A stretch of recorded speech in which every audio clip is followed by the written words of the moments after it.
as the Modi government faces a no-confidence motion. अब इतनी तैयारी करो कि 2023 में फिर से आपको अविश्वास प्रस्ताव लाने का मौका मिले। हेलो दोस्तों, इस महीने की शुरुआत में 26 विपक्षी दल की नवगठित गठबंधन India national development inclusive alliance, जिसे INDIA यानी कि इंडिया कहा जा रहा है, जिसमें से एक पॉलिटिकल पार्टी कांग्रेस का उपनेता गौरव गोगोई ने पिछले बुधवार यानी कि 26 जुलाई को सुबह 9:20 बजे लोकसभा में नरेंद्र मोदी के खिलाफ नो कॉन्फिडेंस मोशन प्रस्ताव को पेश किया है। इसके अलावा तेलंगाना की के चंद्रशेखर राव की भारत राष्ट्रीय समिति पार्टी ने नो कॉन्फिडेंस मोशन प्रस्ताव को पेश किया है, ताकि प्रधानमंत्री को मणिपुर की हिंसा के बारे में लोकसभा में खुलकर बात करने के लिए मजबूर किया जा सके। और ये पार्टी अच्छी तरीके से जानता है सदन में जो नो कॉन्फिडेंस मोशन प्रस्ताव को पेश किया है वो सफल नहीं होगा। तो सवाल उठता है, विपक्षी पार्टी जानते हुए भी नो कॉन्फिडेंस मोशन प्रस्ताव को पेश क्यों किया है और ये नो कॉन्फिडेंस मोशन क्यों सफल नहीं होगा, इसके बारे में भी चर्चा करेंगे। लेकिन सबसे पहले जान लेते हैं ये नो कॉन्फिडेंस मोशन होता क्या है। पिछले कुछ सालों से लोकसभा में पेश किया गया नो कॉन्फिडेंस मोशन को देखा जाए तो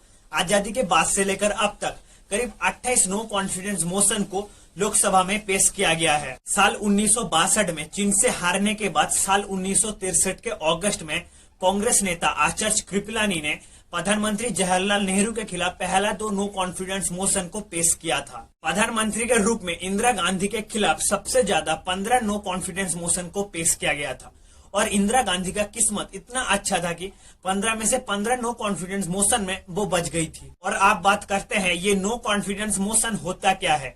कोई भी सरकार तभी काम कर सकती है जब उसके पास लोकसभा में मेजोरिटी सपोर्ट ज्यादा होता है। नो कॉन्फिडेंस मोशन को लोकसभा में किसी भी सदस्य द्वारा लाया जा सकता है, हालांकि इसे केवल सिर्फ लोकसभा में पेश किया जा सकता है, राज्यसभा में नहीं। लोकसभा की प्रक्रिया और आचरण को नियमों का नियम 198 नो कॉन्फिडेंस मोशन लाने की प्रक्रिया को निर्दिष्ट करता है और सदस्य को सुबह 10 बजे से पहले प्रस्ताव की लिखित सूचना लोकसभा में पेश करना होगा, जिसे लोकसभा स्पीकर द्वारा पढ़ा जाएगा और इस प्रस्ताव के लिए कम से कम 50 सदस्यों को इसका समर्थन करना होगा और इस प्रस्ताव की चर्चा के लिए स्पीकर अगली तारीख अनाउंस करेगी और वो तारीख अगले 10 दिनों के भीतर होना चाहिए। अगर तारीख नहीं दिया जाता है तो ये प्रस्ताव विफल हो सकती है। इसके अलावा अगर तारीख दे दिया जाता है तो सरकार को नो कॉन्फिडेंस मोशन के खिलाफ सदन में अपना मेजोरिटी साबित करना होगा, नहीं तो उन्हें इस्तीफा देना पड़ेगा। आप बात करते हैं विपक्षी दल द्वारा पेश किया गया नो कॉन्फिडेंस मोशन का फेल होना तय क्यों है।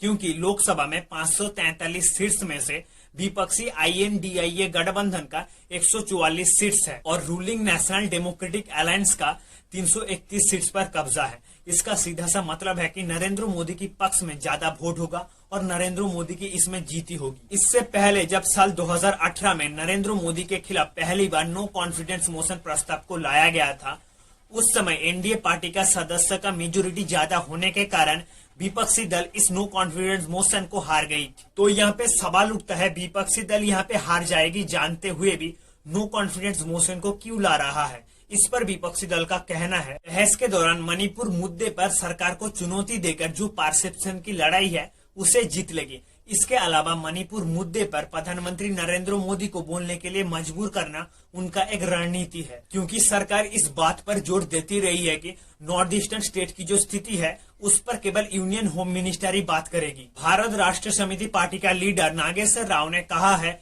हमने ऐसा किया है क्योंकि हम लोग मणिपुर की मुद्दे पर संसद में बात करना चाहते हैं। हमें कोई फर्क नहीं पड़ता है कि हम भारतवासी है या नहीं है, हम विपक्षी है या नहीं है, हम उस मुद्दों को लेकर प्रस्ताव लाएंगे जिसे हम महसूस करते हैं। फिलहाल इसमें आप लोगों का क्या राय है कमेंट सेक्शन में बताइए। फिर मिलते हैं अगली वीडियो में।